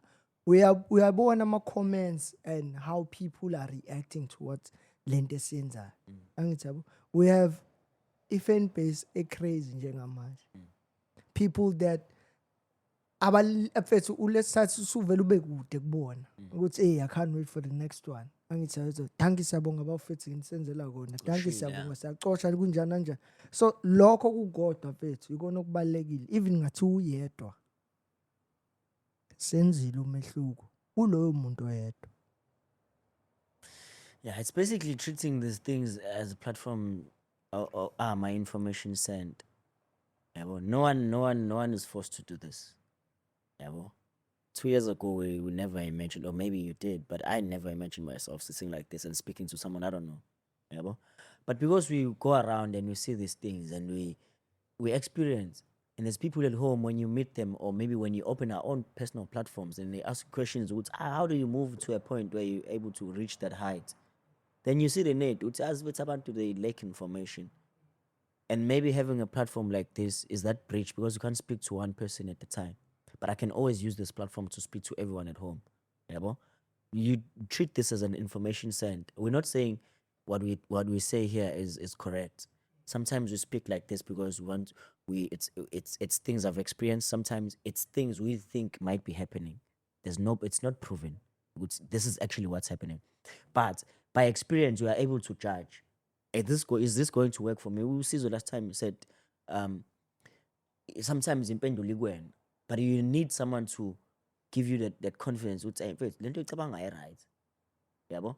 Or mhlawumbe now you were not far off from lento engishoyo, so you might get a confidence. Ayazi mhlawumbe ngiqinisile ngayenza. It's just that kunokuthi uhlala ulinde into ongayazi izoqhamuka nini, yabo. And we're not saying it's right, but asikho right. Thanks. But abantu abawu-8 mebehlangene abawu-5 benza into eyodwa iba successful shuthi khona okuhle kungaphuma lapho.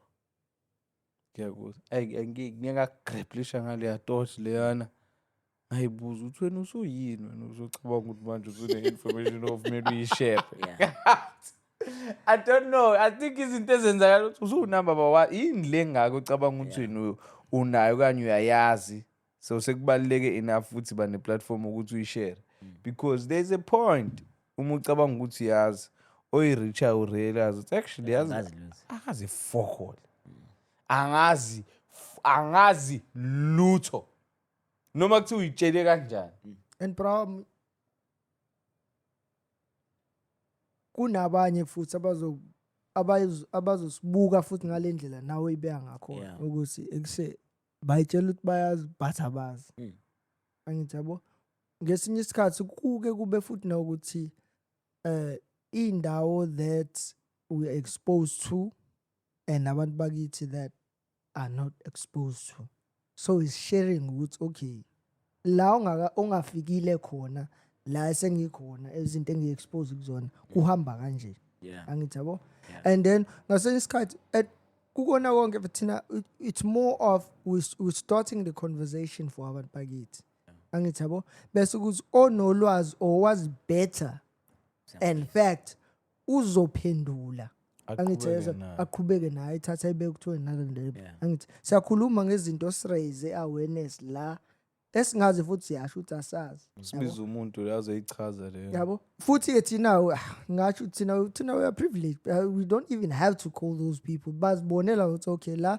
dinga ukuthi ngifake isikole awuthi ngize la ngisondele ngilungise la njengerazi lafika la ngijabule into mahle nginawo abuye nawo wathi ekuseni intana zangena la exactly izinto ekanjalo so funda uzuve bhetlito zakho ufundisana sikhuphulana sabantu bakithi bafethu take Judex yabo nje mfethu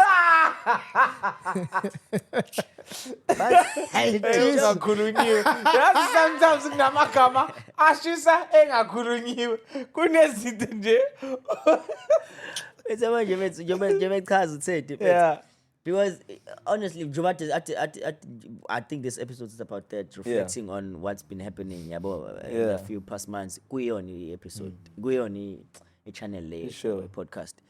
So you know how on social media everyone has been going on about industries not having money and people in the acting industry have always been posted with how Spanman is struggling. They're now posting bank accounts on social media. They don't have much. They don't have homes or so and so's home is being sold because they can't now pay for it. But we're having someone to come here like okay, we know it was not planned, but they see the need to space it because the platform is for that. Singakwazi ukuthi sihlale phansi and speak about these things. Then you get to have a chance to talk now we told from someone who's in the industry. Actually, say as much as you're thinking of joining this industry, just anticipate to go in along the line something like this. So it's not an industry where you can go fully out. So it's as in until pension. There's no pension in this thing. But me personally, as Utsobe, I'm doing this for passion. It's no longer about the money is this much or the bag or whatever. I do it because I feel of this thing. If I haven't done it in a longest time, you feel then you have someone and this industry there's so much that happening, but remember you still have a family. Remember remember it reminds you those things which ungayithanda lento uthi no baphila kahle but ekuphileni nokufuna uyijoin understand ukuthi kusanezinto osafuna zikubheke ekhaya ingathi mase ucelwa ingane yakini usheleni bese uthi hayi no phela mina ngasisebenza kanzima ukuthi ngifike la you still have someone you still have someone ozokucela usheleni because umfowenu ubhuti wakho uyigazi lakho unokubaleka ukuthi uwenze izinto nje just out of love not because uphoqelekile you still have parents ufuna ubavashela mbavashela usayingane ekhaya mawuphuma kule camera le kuzongena ucingo kuthiwa uphelele ugesi yini akale uyigain okanye ukuyifunda from this podcast Judex before nje uhambe kakhulu this wena what you take kulombuzo wakho before ungenele kulombuzo ubuzo ngifuna le xoxethi yabo sicela kahle awuyiphendule kahle phela ngibuze phela uyawazi umbuzo wakho ngibuze phela kahle kuzokuphendula phela angithi njengoba dusha ukuthi uyibuza uthi wena unamba bani usucabanga ukuthi sunento ozoyikhuluma so I've been battling with something like that for the longest time when I said it's not really imposter syndrome ne sure but even we feel ngikuyona photography I have so much experience that I can take someone from ongakwazi ongena inyuko ongena lutho makasho ngimfundisa ukushutha manje ashaye inyuko serious ngokushutha aphile however there's still that part of me is why unamba bani not even unamba bani uthi wena usucabanga ukuthi so I've battled with that for a longest time with photography because I think part of that is because in what we do there are no trophies, there are no certificates, there's no validation ongakwazi ukuyithola bese kunikeze i-credibility yokuthi okanye bayibiza ngani lento ngiyakhohlwa ukuthi bayibiza ngani ekunikeza lela gunya lokuthi wena usuka iposition engcono kuneyomunye so therefore le position okuyona iyakala ukuthi le information onayo uyidlulisele ezantsi but ke ngakwazi ukuyi overcome kwi photography through ilento ukwenza ama masterclass lawo engawenza. Yeah. However, still within that, there's still that part ethi no, but you stooped too low for le level okuyona. Kwi level okuyona we're not even supposed to do abantu abaqala. You can teach even photographer ecabanga ukuthi plan Yeah. uyibeke kwi level engcono. Why ungenzi kanjalo pho, yabo? And then lapho kulo level ila ibhetlisha khona ukuthi but still they can do this better than me, they can still do, yabo, khona izinto abangcono cause ba abantu, khona izinto aba-unique ngazo, so lezi zinto eba-unique ngazo zibenza babukeke emehlweni ngazo ukuthi bangcono, yayizwa leyo nto. So izinto ezikanjalo, so taking that ngiyilethe kwile platform le, cause i-platform ke yona isidila-ke manje-ke And is it with the masses-ke manje, ukuthi uma ukhuluma la ngenzeka ukuthi ulalelwe umuntu one-PhD, kungenzeka ukuthi ulalelwe umuntu nje ongayisebenzeli ohlala ekhaya, kungenzeka ukuthi professor. Do you get what I'm saying? Ulalelwa abantu aba-rich bese ulalelwa abantu abangena new. So yini le kunikeza igunya lokuthi wena ucabanga ukuthi bangakulalela. une-information ongayishare, yabo? So that's where the thought got triggered, yabo? However, bese ngibuyele ekuthenini ngayiqala vele ngiwumuntu oyi-understandayo ukuthi from high school ka-matric ngangiwumuntu oyifundisa iclass, ngiphinde ngiconduct ama-extra classes ka-matric, yabo, with abantu engiki-level nabo ukuthi yabona nje basila sonke bafethu, I think mina sengibonile i-perspective engcono yokuthi sidlule la ka-matric, yabo? So how about I share this with you?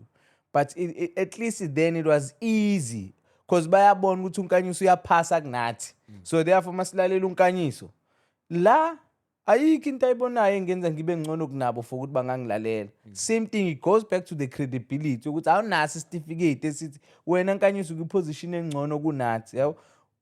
The only people abakwazi ukubona ngazo ukuthi unkanyiso ungcono kunabo abantu abaseduze kwaNkanyiso ababona ukuthi hey khona i-freedom anayo le out esingenayo, le out iyakwazi ukuyespana iphinde decide ukungaspani, decide ukwenza ukuthi iyakwazi nje yona ukuyidecide, iyakwazi ukwenza noma yini ihalela ukuyenza, iyakwazi ukugqoka noma yini, iyakwazi. So I conform within ama-norms then, but komunye umuntu in order for you Nkanyiso ukuthi ube kwi-position yokuthi wena ukhulume nathi something, gqoka i-LV, uphathe inyuka, ushayela imoto eserious, mase ube ne-certificate, ube ne-PhD, ube nani, so that sizokwazi ukulalela into enjalo engibhetlisha nayo. Yayizwa leyo nto? Yeah, angazi noma yenza sense. Yeah, it does. But that's a norm for abantu who wants validation. If ungazange unuke kahle, mina ngibalekele abantu abanganuki kahle, ngeke ungitshele i-perfume inganuki kuwena. But it's not okay. Ngiyakuzwa, yes? Ngiyakuzwa. Yeah, ngiyakuzwa. However, if wena ukwiposition akuthi ngisuke ngayenza aba personal lento ekhulumini, ngazi ukuthi uyisho kumina kanti ubungayisho kumina. Ngithama kakhuluma ngabo bakashuni. No, even wes bengaqedi. Sengishona lokho. Yakithi ngithuka manje ukuthi qala phansi makashuni. Mina bengaqedi. I'm saying ngivumelana nawe. Yeah, ngangithi ngaka ukuthi mina ngisuke ngayenza aba personal lento esho kanti awukhulumi nami. No, when you are saying are we understanding what you're trying to say? And I'm saying yes, but people have made that a norm ukuthi njengobusho, if ngifuna ngikulalele, you need to drive a certain car, dress this way, wenze kanje ngale kanje yabo. That's why last time I reference again uSizwe spoke about into kanjalo we-setting yasesontweni ukuthi if ungabona ungarealizanga because imoto ongeni nayo, so ufuneka ngize ngikhombise isicathulo ukuze uzobona if ufuneka ngimthathe serious, yabo, which is not the case. That's why ngithi abantu abaningi have made a case ukuthi awukwazi ukungichazela ngeperfume kodwa ngikazi ngayezwe inuka kwena. So it means you don't understand it. Yeah, but whatever you're telling me, you don't understand it yourself. But kanti akudingi ukuthi ngize nginuke iperfume ukuze ngikutshele ngento kanjalo. It might happen ukuthi I have interest in colognes or in that industry, but angithandi kunuke kumina because ngine-sinus. Ayinuke kumina because iyangigulisa kodwa nginalo uthando layo. You understand? So when umuntu meseduze ukuthi uNkanyiso uyakwazi ukwenza 1 2 3 and 4 unaleyo freedom nami I can do it, but indlela ijourney ayifani, yabo. When mhlawumbe you've touched so many things in life, une-experience yonke leyo nto leyo, and you understand it better because we've lived within that thing, then it's easy for you to explain, yabo. It doesn't matter ukuthi unamalini ephaketheni, cha. Otherwise ngabe labo bantu abanama PhD nama professors ababuye bazothi kuthina, bro, we support this podcast. Siyacela ningaqhubeki ningadikibali ningaphela amandla. We taking so much because sometimes bayadinga nabo ukukhunjuzwa. Because masufunde kakhulu you lose itouch ey'ntweni zangempela. Udinga mhlawumbe ngisho ingane encane ezokutshela ukuthi malume, sometimes if uhlonipha umuntu not because unani. Yabo? Umhloniphe nje ingane. Malume, awubingelelanga. Uyikhumbuza ukuthi mhlawumbe ngingabingelelwa. But mase usuthola kakhulu usuwafunda amabhuku awu-hundreds, uzogcina usutshelwe yibhuku ukuthi ukubingelela ku-waste isikhathi. Yabo, sekusho ibhuku ukuthi hayi uma ubingelela u-waste 2 seconds. But i-reality ithi uma uhlangana nomuntu mfethu grand. Usukhunjuzwa ingane ithi, malume ngikubingelele wangavuma uthi ish. Yabo? Ngeke uzothi hayi but wazi ngokubingelela mina ngabingelela 4 years ago. Oyintwana nosemncane uzoyibona le ukuthi umosha isikhathi masomdala mshana. Ayenze. Nanje nge-heartbreak mshana. Into ekade ngadlula kuyona uzodlula nakwena. So izinto esesayijwayeza zona but ungayidoubt wena mfethu ukuthi this platform, bro, this platform is there for a reason. I don't think it's even a doubt, Makashud, but maybe it is. But it was just a thought or entertainer bese uthi I think ngiyipresent emouthini ngibona ukuthi bona bayibona kanjani. Yeah. Yebo? Yeah. Hayi into noMakashula mfethu into kwenye into ebalekile ukuthi ukuthi abantu bakithi sekunabantu abayenza ukuthi ibe inoma ukuthi you need to dress in a certain way for me ukuthi ngikulalele, you need to show up emotweni ethize nani, but not ukuthi bonke abantu bakithi banganjalo. Khona nalaba abathi mawuphambi kwami yabo ukhuluma into ehambelana nami ngizomlalela lo muntu ngizwe ukuthi ufuna ukuthini kimi, angithi ayizwa lo, bese ngithatha lokho engifuna ngidingayo bese ngiyakuyeka lo engahambelani nawo. Yeah. Ikanjalo. So ama conversations vela soyahamba kanjalo. Not every conversation ezoyenzeka wena uzophuma na something kuyona. Enye is something that you've heard or you've done before. Angithi yabo. So there is nothing you'll take out of it. Enye kuzoba khona something like, oh, as I've never seen it ngale ndlela le amajita seyipresenta ngayo, yabo. I know this thing, it's on the page, but I've never seen ukuthi can't it goes deeper ngale ndlela. Angithi yabo. So to voice out izinto mfethu, it's very important. Onendlebe uzozwa, odinga something uzothatha kuona. Iloko nje kuphela. Ibeka kushuthi uyibeka njengale mpahla le yerazo ukhonazi ukuthi umuntu ibuke ngale ndlela le. And then thina siprovide le perspective yokuthi mfethu le nto le ay injalo yesharp but awuyibuke na kanje. Done. Yebo? Not to say sithi kanje kodwa awuyihlaziye na kanje ngoba kukhona into isitimela esihambayo ngala njengoba ni busy. Khona ama truck asasuka eBay athi vale fana qhatha nabantu. Uyacaba? So iningi lento bese Yeah. Too much. but mina ngisafuna ukunaba ngakho kuyona lento platform. Yeah. You get to correct a lot of things mhlambe because platforms also can be used to push agendas. Yeah. So for example, media is newspapers, for example, media and newspaper and TV news or whatever. They always been known. They used to push agendas because there's people who are funding those things. Yabo? You can't speak ill of me because I'm the master of this thing. You can't say whatever is or hamba against me because I fund you. It's basically I'm paying you. So why am I paying you? So platforms like this, the more they grow, you are able to correct as news into that people abantu abangazi ukuthi is wrong. Yabo? And give a different perspective. Now, there's a lot of dimensions, you know, short. Right now, we're focusing on corners and telling his truth under oath. But you also see there's another way of looking this thing. Yeah, but image is actually this is what's happening. You take it or leave it. Unless if uzozuba said to another one to understand what's ishbam sugelo sbanban. Akayazi lento. Yeah, so it's a platform nje vethu ama platforms ukuthi correct izinto eziningi wrong.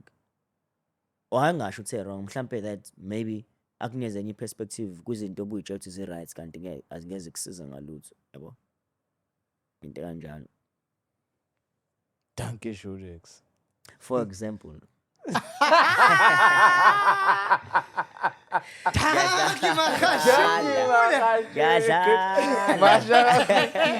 International road.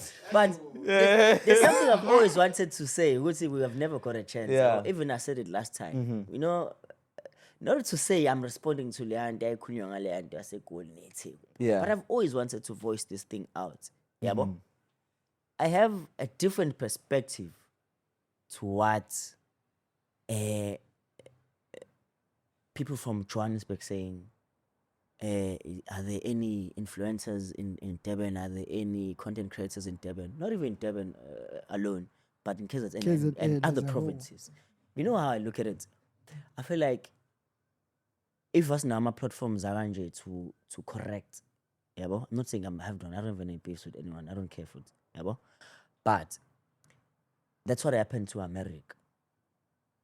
America thinks everything that happens there is it, and it's correct. You understand? Everything they say has to go. Everything they have, they own it. Everything they whatever. bo? So I feel like if we didn't have platforms where we can speak and correct certain things, people will end up thinking it's correct, which is not. Yeah, bo? And I feel like people from that side in Johannesburg, they're starting to think more like Americans and look at things as Americans. They're not tapped in emhlabeni who's brought that then lento abayiyona bona. Yabo? They have the same way of doing things. And I'm saying this because when you're asking are there any influencers or any content creators in Durban, it means you're not tapped in Nomhlab. You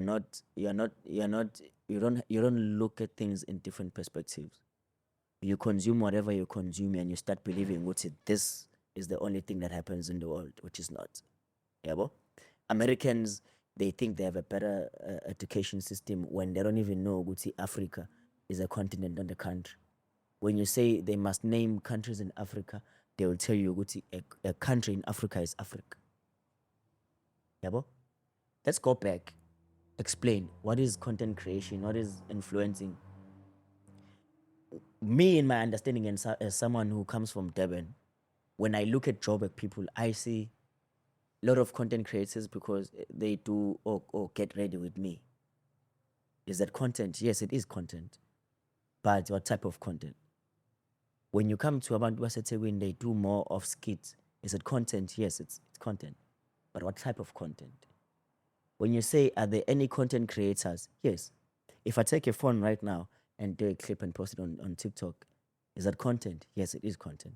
Am I creating it? Yes, I'm creating it. So what do you mean? You mean when you say, are there any content creators and influencers in Durban? People don't have phones in Durban and they don't have, they're not exposed to cameras and things like this to create content. It means you are now starting to think like Americans that think, I'm a camera khona kuphela. We don't have professors here. Abantu bahlala emahlathini. There's donkeys, there's giraffes, there's what. There's a different perspective to everything. How do you bacabanga ukuthi sazi ngani ukuthi khona into ezenzeke eGoli? So sihlala nje eThekwini silinde ukuthi baposte bona. You understand? So there's look at things different, dog. Like you look at things different. Yeah. There's Cape Town, dog. Like, how do you think people even know you if they're not exposed to things? Samkhumbula uMikmil ebuza ukuthi eSouth Africa ulalela kuphi umusic wakhe. Like, come on, dog. Come on. Are you like, come on? Like, so you get to do these things, and then like, before questioning, ibuza ukuthi yini le. Yabo? Content is content everywhere. Then because now omunye umuntu uzothi, hey, uma igama lakho uthi hayi nguNkanyiso. Nkanyiso, okay, what do you do? And then you look at him like, dog, but come on, I have 110,000 followers. What do you mean, Guban? Are you expecting me to know you? Yabo? I mean, I don't know you because I'm not tapped in your world. Yeah. Not because akuphoqi phela ukuthi ngikwazi. Akuphoqi. But if I'm tapped in kule nto enzayo, then I'll know you. If, for example, umuntu ukwaziwe yonke indawo ngaba ama-artist abathi me-perform athi, hi, my name is so and so, because already abantu bayakwazi. Abasikho isidingo sokuyintroduce. Yeah. But people are not tapped in like that. Ngabungena stage nje Yeah. ujikijela igqomo. Yeah, so I really feel like Joburg people are now starting to think like Americans, where they think everything they do is what happens in SA. It's what we do even here in South Africa, thinking other countries are not tapped in like that. When we look at Nigeria, we think we are better than them because we're in South Africa. We're thinking like America. We're starting to think like Americans. Angithi vele sinjalo vele. Like we are designed to be like that. Influences siyithola more with the Western culture influences us a lot. Like even if you look at yazi ayenzi kodaki kuphela even nakoqonqa if kukhona i-product emasha e-America uyithatha uyovula isitolo sayo emhlanga izomasha Izohamba, yeah. oqonqa bazoyithenga Yeah. because it's endorsed by Americans. Americans. So iyona system eseyisiprogramme kakhulu. So iy'ntwana naseGoli uy'colele makashuni ngiyakwazi ukuthi ufuna ukuyishaya iy'ntwana no sengisho ukuthi iy'ntwana noma uyibuka i-content yazo zikopela yonke lento enziwe e-America azikho even najena aziyenzi into ethi bona representa bona eyabo ukuthi wena uzoshayela into yakho kini ikhombisa into yakho ikhombisa ubuwena aziyenzi zikopela yonke ama-challenges enziwe phesheya bafuna ukuzowenza nje e-America. Yeah. So YouTube wakho wena it's just a copy and paste of what is happening. So iy'ntwana ziqolele ngalokho ukuthi usuyibonile ukuthi azazi but zitshela ukuthi ziyazi bafethu sharp siyaxolela siyanixolela. Yebo? Even ukubuka ngalo but come on like Makashula. what do you mean? Yabo mina nje yami. Mina ukutshela one thing poison yabo. One le issue kanye siyona nje Yeah. mfethu yabo. Bese kuphinde kuzoba yini namfethu. Abantu nje mfethu bayicheckele mfethu ama numbers wabo abona ukuthi say we have less people from KZN. How can we tap in? Singangena kanjani? Let's beg into kanje so that So we that can sibone get ukuthi more khona people la, from bezokhuluma. bezokhuluma besibone and then bafuna ukubona ukuthi ovalama okhulumayo ithi chasing cloud nje mfethu hayi ukuthini lento ayisuke xolela intwana No, zidukile. angikhulumi Nanokuthi uyabona people need to ukuthi understand there's different types Yeah, of but content and Yeah. influencing. nenye into izinto zabo azina-substance Yeah. even talent egoli most of the talent egoli iphuma e-KZN. So Mfethu. if wena awukho aware of leyo nto ukuthi even nama-celebrities that are abantu abaduma before wena babephuma la edubane if awu-understand ukuthi idubane okanye i-KZN influential kanjani fethu egoli shuthi wena You're not tapped in. ulele ngempela kodwa siyakuxolela phela Yeah, yabo mfethu. kufana nokuthi wena ucabanga ukuthi ungcono ngoba use-America kunabantu base-China Ile ngizamukile. so yiyeke nje mfethu mahashula iy'ntwana ziqhubeke zilale ungazivusi ungazinikezi ngisho ne-spotlight but mina ngihappy ukuthi ukwazile ukubhodla out Vele, ade yibonisa yathisa ukuthi uhashule ufuna ukubabamba ngezandla engamokwethini ningasijayela kahle Yazi mina ngangathandi bro. Now I was looking at that ignorance. yeah Yabo? Not because ngifuna but nathi ukuchallenge. sinako ukukhuluma izinto ignorantly Yeah. Yes, but sina acknowledge lokho. Oh, Do we? okay, Yeah. okay, Thina yeah. I know siya-acknowledge we ukuthi Do it though. Said Yeah. we do it. Ah, no, Yes, sometimes ah, we yeah, might say yeah, izinto yeah. with confidence. Kodwa Yeah, we yeah. always Acknowledge into it, esiyi-emphasize ukuthi lento esiyikhulumayo. Yeah. Yeah. It's subjected to your own nawa ama-thoughts akho Yeah. nokuthi uyi-fact check okanye uyibuke ngendlela thina sikubhekisa i-perspective e-different asisho ukuthi lento ephuma la iyikulona iqiniso ekuphilwa ngale no Yeah, useyindlela nokuphila. no akubona Bayishela indlela amakhono. nobuhle Now Zara. akekho Nawo. yakubaba. Akekho yakubaba ngaphandle kwami. Denjalo Judex. Yeah. I know. So mina I think vele sibhilivela kuma models are different because mina ngiyathanda ukuthi It's span Yeah. mungibuza ukuthi ngine podcast musa ngitshela ukuthi awukayazi podcast yethu it's fine uzoyizwe emoyeni kodwa uzoyizwa uzozikhulumela yona emoyeni yabona Shulex izofika ifike la kumele ifike khona uzoyizwe emoyeni nabo bazobe sebecula ukuthi lezayintana zaseKZN ngeke okay kushuthi Yeah, but yabe into esho yazivazela enye into but you have ever noticed ukuthi abantu baseThekwini they're not mentally they're not like superstars like that. They don't have that mindset so it's I'm big. But obviously in Joburg they live that life.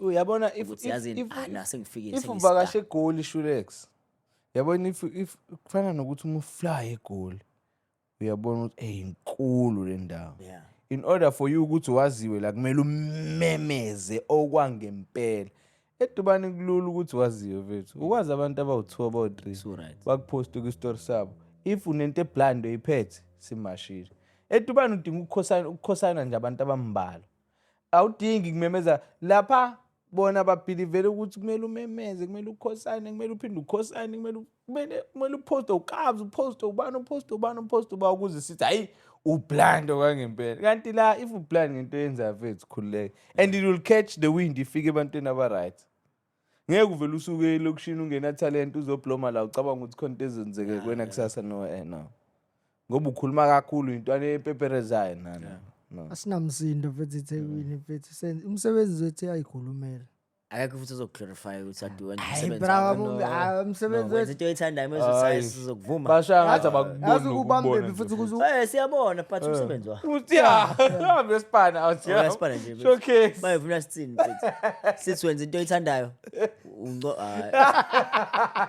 yabo into uwe noyiqalile lento nje mayivuna sikuvuma into eqala iqala ngokuthi nihlale nama celebrities nje kucaca nje ukuthi abantu uba kamboyethi hebuzaze KZN abantu banokuhlala ne celebrity ngathi abahlala kanjani mina ngozo actor ozo actor ngathi ngilo lokudlula wena kodwa ngenza lutho sinithina ama celebrities hayi celebrities i-celebrities ufuna ukukhombisa siyazini mfethu simkhulu kunawo excess abantu sonke la yeah sabantu angithi yabo sabantu sonke la egcineni and sitreatana njengabantu yeah and it's rooted in respect yeah more than anything yeah waphuma lapho ngisho noma ngathi unemali Shulex wangangihloniphi mfethu akhohle noma ngathi uyirazeli serious kanjani wangangihloniphi nje usuyikipini angathali kuthiwa une influence uzovala amathubu uzothini uzokunika ithenda wangangihloniphi razo thank ngiyabonga ngilokhu nje yakho umehluko omkhulu lapha yeah because light when we rooted we respect nanokuthi mfethu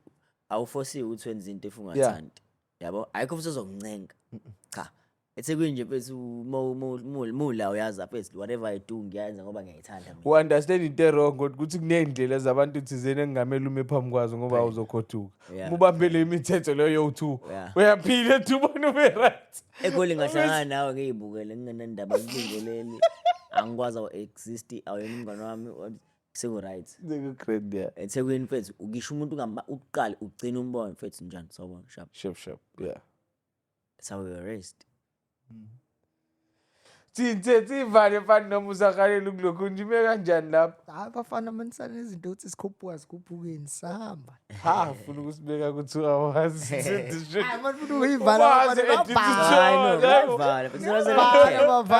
recap of everything that happened the only thing we can do is speak to people at home just to appreciate whatever they've been doing for us, the support, the subscriptions, the wise words, the comments, the bad words, critiques, whatever they said, and then just encourage them to do more of everything I mentioned, because in bad comments you still grasp and take the good out of it. I wish you'd seen the wrong ekhulunyiwe mhlawumbe si wrong forever mhlawumbe elinye ilanga izoba umpha kwendlela washo sizo uzokudla ngelinye ilanga mhlawumbe izoba yilokho, but otherwise we appreciate everyone and we welcome everyone who wants to say something.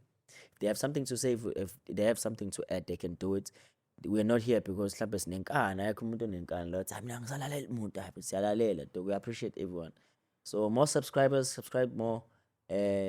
Uma ukuthi khona episode oyibukile mfethu wafunda something, congratulations, akubongela. If awufundanga, stick around, we still have more for you. Mhlawumbe izogcina ikuaffect ngelinye ilanga, ikuthinte, ikufundise, ukwazi ukuthi ubambe nawe lo ncane ukubambayo, yabo. Sabantu ke nathi sinamaphutha, asisho ukuthi it's right.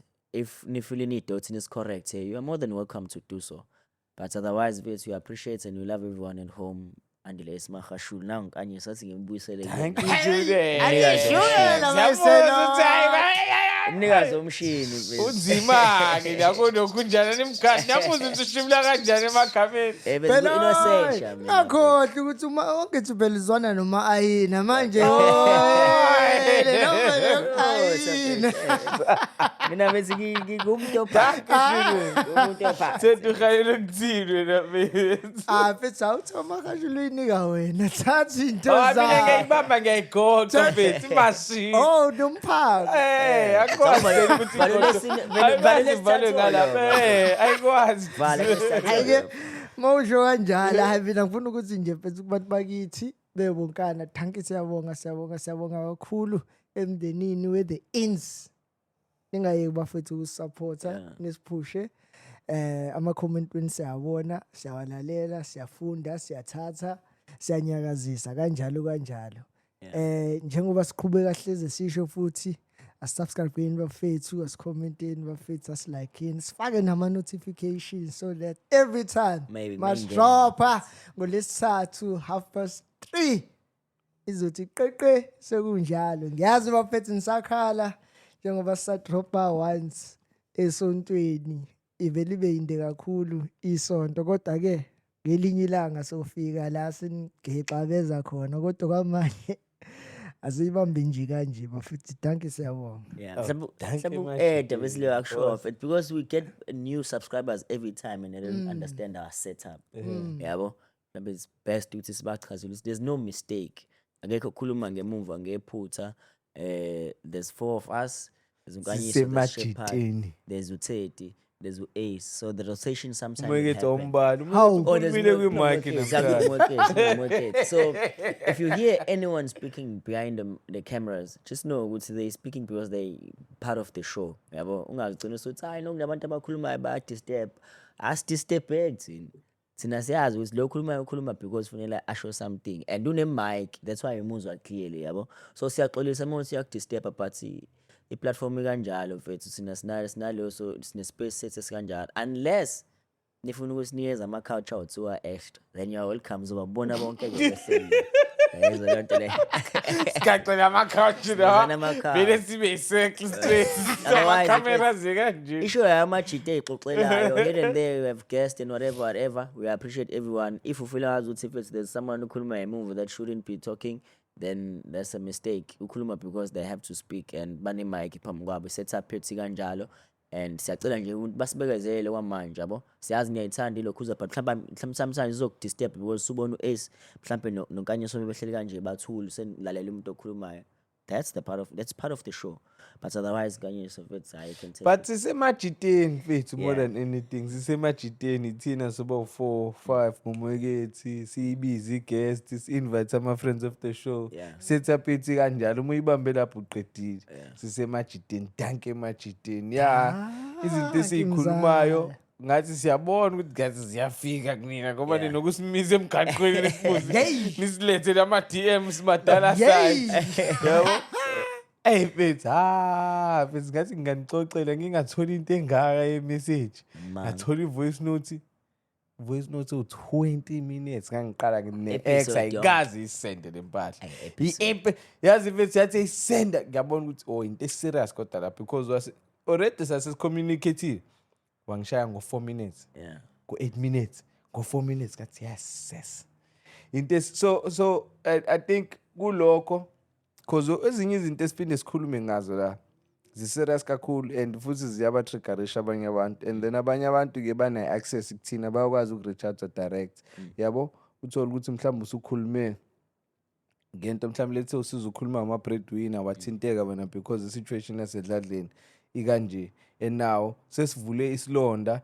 and usuhalela ukuqhubeka-ke manje u-engage because you think you are in the stage where you are willing to confront leso silonda leso ulungisa i-relationship yomndeni but awukwazi ukuthi ungaya kuphi but nabo abantu abayivulile i-platform and nangu umuntu owusizo okhulume ngayo lento usuhalela uku-reach again kanti usizo that's not his day to day activity usizwa kahlalanga every day ezama ukuconsult abantu abanikeza ama-advice ukuthi bangawusithapha kanjani ama-family structures angcono yabo we understand that njengoba sithi siyaku-understanda lokho and asisho ukuthi lezi iy'londa esiyivusayo kwezinye okanye kula ma-topic esiwavusayo siwavusa nje siwashiye kanjalo there is a plan where we are going to be able to build a platform la sikwazi khona ukuthi kulo platform nikwazi ukuthi nithole usizo umuntu alidingayo singathi wena udinga usizo kodwa bese singakusizi yabo, okanye ingabikho indlela ukuthi wena usizakale ngayo, because ukuvula isilonda uyabona, for example masikhuluma nge-rape la kanti wena wakwa-rape sikuvulela isilonda, and now uma usumdala usuhalela kuyi-confronta leyo nto leyo ubese ungazi ukuthi ufuna ukuya kuphi, yet ithina esiyivulile. No, we would really like to open such platforms in the near future so that nizokwazi ukuthi sikwazi ukuthi siqhubeke sizane sikhulisane, mostly for laba ababonayo ukuthi bangasizakala yabo, more than anything yabo. But akuyona into isithembiso kodwa esikhona, but akuyona into yamanje. Siyathembisa ukuthi sizozama ukuthi siqhubeke nale show, because hayi bafethu masihlangana nani nasigqugquzela ukuthi singayiyeki lento esiyenzayo, ngoba ngazi ukuthi khona into esiyibonile. Yeah, but nisibekezelele, sisaqala sisayilungisa, kunezinto ezincane nje nike nibuye. Siyazi ukuthi i-setup yethu ibukeka ngazi ukuthi professional, ngathi kade zaqala lesingathi zimkatshubhu. Asiqhamukanga nefone ye-Samsung etshekile ne-sound enga-understanding. So somehow kukhona lokho sazama ukwenza ama-adjustment yabo, uthola ukuthi ama-camera zethu azoshintsha in i-sound different kanje. So we are still fine tuning that, nisibekezelele. We are still growing, but kodwa more than anything siyayibonga i-support, siyayibonga i-response yenu, siyabonga ama-comments, siyabonga ama-likes, siyabonga ukusubscribe kwenu, niqhubeke nisi-support. Nathi sizozama ngakho konke ukuthi sikwazi ukunipha usizo onulidingayo, njengoba ngisho ukuthi kukhona amanye ama-platform esizozama ukuthi siwavule azokwazi ukuthi anisize okanye anikeze nama-opportunity omsebenzi. Maybe danke Majiten, danke Mzala, danke Ntombi, bathi danke kuwe, ndithi danke kuwe, Danke Magashule. danke Julius, athi Ayizolo lezo mfethu. Siva. hayi valiwe, hayi silokhu amnanje, izithi sho khona kanjani.